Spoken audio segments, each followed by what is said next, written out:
Eu cresci assistindo Fórmula 1, especialmente aos domingos, com a minha família. E eu nunca vou esquecer aquelas corridas com o Ayrton Senna que a gente assistia. E acho que muitas pessoas da minha geração, quem foi criança nos anos 80, certamente cresceu com isso. E os adultos, por consequência, claro. E eu nunca vou esquecer daquela corrida em Monza em que o Senna bateu. E a gente já sabia que era algo grave que tinha acontecido ali logo de cara, até os minutos que se seguiram e a confirmação que chegaria mais tarde da morte dele.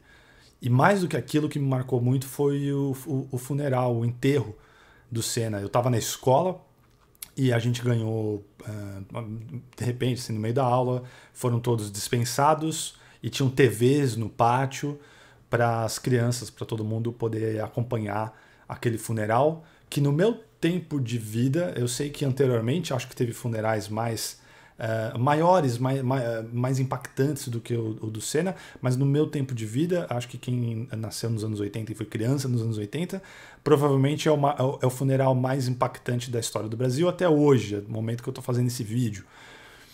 E aquilo não saiu da minha cabeça. E eu lembro que colegas chorando, e muita gente chorando, e eu comecei a chorar, e chorei muito a morte do Senna. Eu estou contextualizando isso porque é muito importante, eu acho, e eu queria falar um pouco sobre isso, né? Sobre essa série que eu falarei aqui nesse vídeo e sobre o contexto da Fórmula 1 no Brasil. O Brasil é um dos maiores vencedores de títulos individuais da história da Fórmula 1. Temos no total de 8 títulos de pilotos brasileiros, né? Então a gente tem o Senna, a gente tem o Nelson Piquet e a gente tem o Emerson Fittipaldi. E outros pilotos com algum destaque em toda a história da Fórmula 1 brasileiros. Presença brasileira constante. A gente tem o Grande Prêmio do Brasil de Fórmula 1, parece que agora mudou para o Grande Prêmio de São Paulo, enfim, disputas internas entre São Paulo e Rio para ganhar essa corrida. Mas depois, é inegável que depois do Senna surgiu um vácuo e acho que muita gente perdeu o interesse na Fórmula 1 logo de cara, porque tinha muitos fãs do Senna e não necessariamente da Fórmula 1. Eu li uma vez algo que ficou na minha cabeça que diz que o brasileiro gosta de vencer e não necessariamente, falando dos esportes, né, dos esportes e das modalidades em si. E eu tenho a concordar em grande parte com essa afirmação. Enquanto a gente vê em outros lugares times que, falando do futebol, porque é o esporte mais popular e teoricamente o que tem os torcedores mais apaixonados aqui no Brasil. Mas mesmo no futebol, né, a gente vê em outros países times que há décadas não vencem nada, ou que de fato jamais venceram um título importante, a Liga Nacional, por exemplo, e todo final de semana tá lá casa cheia de espectadores. Óbvio que eu não estou considerando o momento que a gente está vivendo nesse vídeo, de pandemia e tudo mais. E aqui no Brasil, mesmo os times que são vencedores, nem sempre tem a casa cheia. Alguns podem argumentar a questão social, a questão de poder aquisitivo, a questão de onde é mais possível você comprar os ingressos, você poder ir aí a um jogo. Isso é válido, sem dúvida. Mas acho que tem tanta gente com sim esse poder aqui no Brasil que mesmo se fosse para encher só de gente que tem dinheiro, deveria encher sempre os estádios de todos os clubes, independente, né, da posição ou do histórico de títulos nos últimos anos. E não é isso que acontece aqui no Brasil. Mas se um time está bem, geralmente isso se reflete na busca por ingressos e tudo mais. Se a gente expandir isso para outros esportes, aí fica muito claro que, por exemplo, nas Olimpíadas, um dos ingressos mais cobiçados, e foi assim aqui na Olimpíada do Rio, é do vôlei, porque nas últimas décadas o Brasil se sagrou uma das maiores potências do vôlei mundial. E aí o pessoal vai atrás dos ingressos. Não é assim com todas as modalidades, para falar da Olimpíada, por exemplo, não é que tudo enche.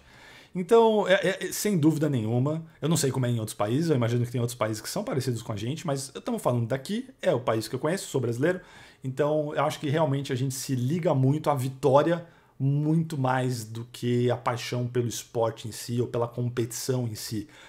O Ayrton Senna era vitorioso e é inegável assim que o fato dele ser vitorioso fez as pessoas se tornarem fãs.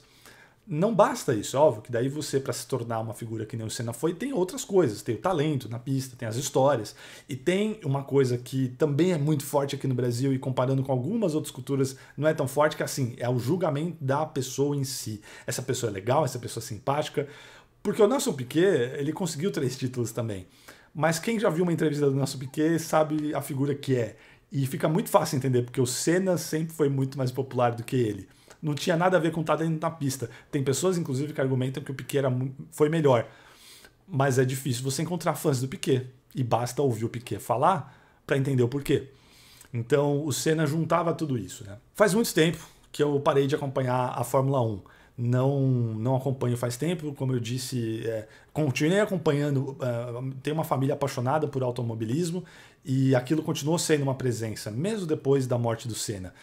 Mas já faz uns anos, digamos, desde que eu saí de casa, desde que a minha TV é o que eu topo e que eu quero assistir, que eu não vou atrás de assistir a Fórmula 1. Vejo notícias aqui e ali, e nos últimos anos, em especial, nessa última década, aí nada, eu estou completamente por fora do que está acontecendo. Só se acontece algo que é muito notícia, e notícia que extrapola o esporte, que eu vou ficar sabendo. Eu tinha ouvido dizer muito bem dessa série Fórmula 1, Dirigir para Viver, Drive to Survive, e isso a princípio me chamou a atenção. Vi várias críticas falando na época da primeira temporada. Falando muito bem, elogiando a série. E alguns amigos meus, pessoas que eu confio, enfim, que costumam dar boas dicas, falaram muito bem, né? Especialmente um casal de amigos meus, quero mandar um salve para eles, né? O Marcelo e a Ju, que falaram bem no Twitter sobre a série e tal, especialmente sobre a estreia da 3ª temporada, que já aconteceu no momento que eu faço esse vídeo e que o pessoal estava aguardando muito, porque parece que essa última temporada de 2020 teve muitas reviravoltas, foi uma temporada muito emocionante. E aí eu decidi, certo dia, aqui em casa, com a minha namorada, a gente estava no domingo de manhã, vamos assistir alguma coisa, e aí trocamos Nadia Bakes por Fórmula 1. E assistimos o primeiro episódio. E minha namorada não tão fã, uma história parecida, assim, lá na época. E ela, mais nova, nem viveu tanto a questão do Senna e não tinha muita familiaridade. Mas assistimos o primeiro episódio e fomos fisgados por aquilo, especialmente a partir do segundo. Acho que não foi o primeiro em definitivo, mas foi muito bom, foi muito legal. A partir do segundo, as histórias vão se desenvolvendo e a gente está viciado nessa série agora. É muito curioso, assim, e eu fiz esse vídeo porque eu gostaria primeiro de debater com vocês, né, ouvir as opiniões de vocês e para relatar isso, assim, essa experiência que eu tô tendo com essa série. A Netflix está produzindo essa série em parceria com a Fórmula 1, né, a FIA, enfim, tem a autorização, tem um acordo fechado. E a Fórmula 1, inclusive, a Netflix, inclusive, paga algo para a Fórmula 1 para poder produzir essa série, para poder ter esse acesso. E vi que recentemente, por conta dessa 3ª temporada, começou até a ter algumas polêmicas, porque a Netflix chega e paga a Fórmula 1, um valor X. Esse valor é distribuído entre as equipes, a Fórmula 1 repassa valores para as equipes. E parece que a distribuição não é igual. E equipes como a Mercedes e a Ferrari têm uma cota maior. Apesar de, na série, elas não terem o espaço e nem abrirem as portas de maneira tão grande como outras, as equipes que estão ali no meio. O que me fisgou mesmo são as histórias e a dramaticidade que acontece nessa série. E me veio à cabeça todas essas séries de crimes e de vida real que a Netflix está produzindo com muito sucesso. Os produtores, né, a showrunner dessa série, a Sophie Todd, não é uma dessas produtoras dessas séries de crime e tudo mais que estão fazendo muita série na Netflix. Ela é especialista, principalmente na TV inglesa, BBC, também trabalhou com a Discovery, séries de esportes, de natureza, de esportes radicais e tudo mais. Ela está fazendo um trabalho super competente nessa série da Fórmula 1. Mas a Netflix certamente tem uma fórmula e tem um desejo, e deve ter feito um pitch dessa série, de trazer essa coisa assim de conflitos da vida real e de personagens e do drama que ela tá fazendo muito bem em série após série que ela tá publicando. Todo mês tem uma série dessas nova, aparece de destaque, de vida real e documental. Ela traz essa fórmula para essa série da Fórmula 1 e de maneira muito bem feita, assim, porque, como eu disse, não sou um grande fã do automobilismo de maneira geral. não sou um super conhecedor da Fórmula 1 e nos últimos anos em particular estava totalmente afastado desse mundo. Mas essa série é muito empolgante e ela acho que alcança o objetivo da Fórmula 1, claro, de divulgar o esporte, que está não só no Brasil, mas no mundo todo, perdeu espaço, perdeu parte da audiência, mas parece que essa série está ajudando a levantar um novo interesse sobre a modalidade. E ela faz isso muito bem com o drama dos bastidores. Além desse drama dos bastidores, dos personagens, das histórias que vão envolvendo a gente, né? Tem muita gente sacana nesse mundo da Fórmula 1, muita gente, os pilotos todos têm um ego assim do tamanho do mundo, então muitas vezes é difícil a gente se importar ou empatizar ou a continuar acompanhando uma história por quem a gente não torce para ninguém, onde todo mundo é chato, é ruim, é sacana. Acontece bastante isso aqui nessa série da Fórmula 1, mas ao longo dos episódios vai tendo uns personagens que a gente começa a criar um carinho, empatizar e torcer por eles. Eu não terminei, não cheguei na terceira temporada ainda que está no ar. A gente está no começo da segunda temporada. Mas até aqui esses personagens estão existindo e está sendo gostoso acompanhar e torcer por algumas pessoas. Mesmo que a maioria das pessoas, nossa, são pessoas assim que dá muita raiva. Mas não deixa de ser divertido, e você vê a disputa, principalmente, que acontece bastante entre os pilotos de mesma equipe, e é um ponto alto, e notoriamente, historicamente, isso acontece. E é muito legal como ver que hoje em dia isso parece estar muito mais acirrado, porque a maioria dos pilotos tem talentos parecidos, não fica tão clara essa distinção entre o piloto número 1 e o piloto número 2, apesar de ter, e nas equipes que estão ali no topo, né, na Mercedes, na Ferrari, na Red Bull, isso existir. Mas principalmente nas equipes do meio, e é muito legal um termo que eles falam, e eles falam abertamente mesmo, a disputa para ver quem é the best of the rest, que é a disputa pelo quarto lugar, tendo em vista que a Red Bull, a Ferrari e a Mercedes estão nos últimos anos entre as três. Mas como eu falei, essa coisa de vencer, a vitória não é tudo, porque a Ferrari faz mais de 10 anos, eu não sei nem se faz 20, mas faz mais de 10 anos que não ganha um título de piloto. E a torcida dela continua sendo a maior. Não é por conta disso que o pessoal vai deixar de acompanhar e torcer. Então é curioso isso. Mas ela tá sempre ali em cima. Ela não fica mal, né? Mesmo que fique sem ganhar títulos durante muito tempo. Essa disputa do The Best of the Rest é muito divertida. E se a série decide focar mais neles, porque essas escuderias estão com as portas mais abertas e a gente tem acesso a brigas, a discussões, a coisas de bastidores, que é bem impressionante de ver, mais do que a Mercedes e a Ferrari, por exemplo, dão acesso. Inclusive na primeira temporada quase não aparece Mercedes e Ferrari.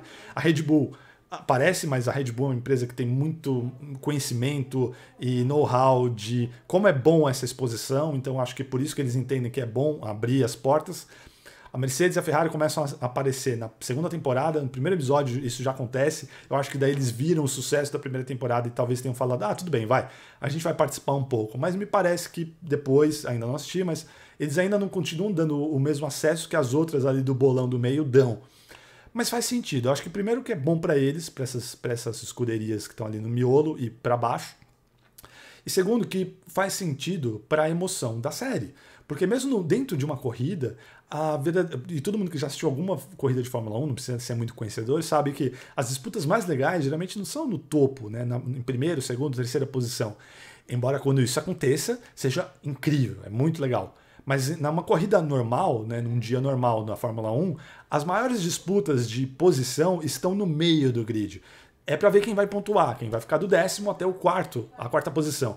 E são essas as escuderias que estão disputando esses lugares, que ganham mais espaço e que são o maior foco da série. E é muito divertido, é muito emocionante. A série pode viajar ao redor do mundo e a gente vai para várias locações que são incríveis. Então a gente vai para Melbourne, a gente vai para várias cidades maravilhosas da Europa, a gente vai para o Oriente Médio, a gente vai para o Japão, a gente vai para os Estados Unidos, que tem grande prêmio também. Eu já sei que faz um tempo, mas eu parei de acompanhar quando ainda não existia grande prêmio dos Estados Unidos.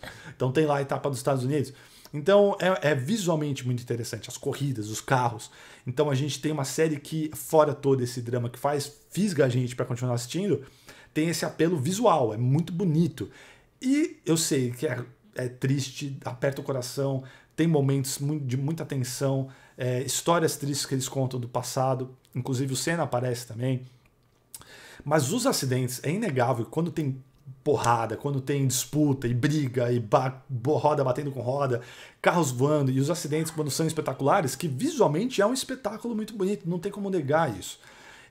Então todos esses ingredientes fizeram eu ficar viciado nesse momento que eu estou fazendo esse vídeo, nessa série da Fórmula 1, e fiz esse vídeo aqui para poder discutir um pouco com vocês, debater um pouco e refletir sobre essa questão e essa relação que nós brasileiros temos com a Fórmula 1. A nova temporada vai estrear no final de semana, que eu estou publicando aqui esse vídeo.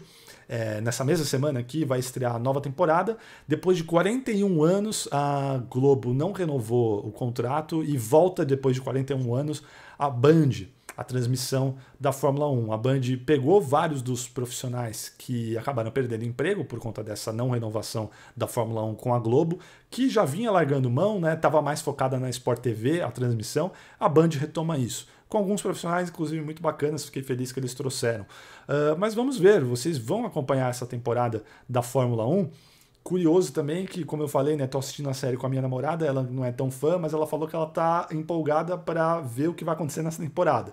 Ela falou que não necessariamente vai assistir as corridas nem nada disso, mas talvez acompanhar as notícias, ver o classificatório, ver como que estão as escuderias, os pilotos, trouxe um interesse. E você que assistiu a série ou que vai assistir a série também talvez tenha gerado esse interesse de retomar o acompanhamento da Fórmula 1, diga aí para mim nos comentários qual que é a sua história com a Fórmula 1. E de toda maneira, eu acho que deu para ficar bem claro aqui nesse vídeo, eu recomendo a série, independente se você é fã de Fórmula 1 ou não, se você gosta, se você já assistiu, eu acho que é uma série bem cativante, muito envolvente e muito surpreendente como eles constroem essa narrativa. Assim, tecnicamente, como eu falei, eu que já trabalhei com a Stock Car, é muito empolgante ver o que eles estão fazendo com essa série, como eles constroem as histórias, o acesso que eles têm, que é maravilhoso, né? Para quem produz a série, é maravilhoso poder ter esse acesso.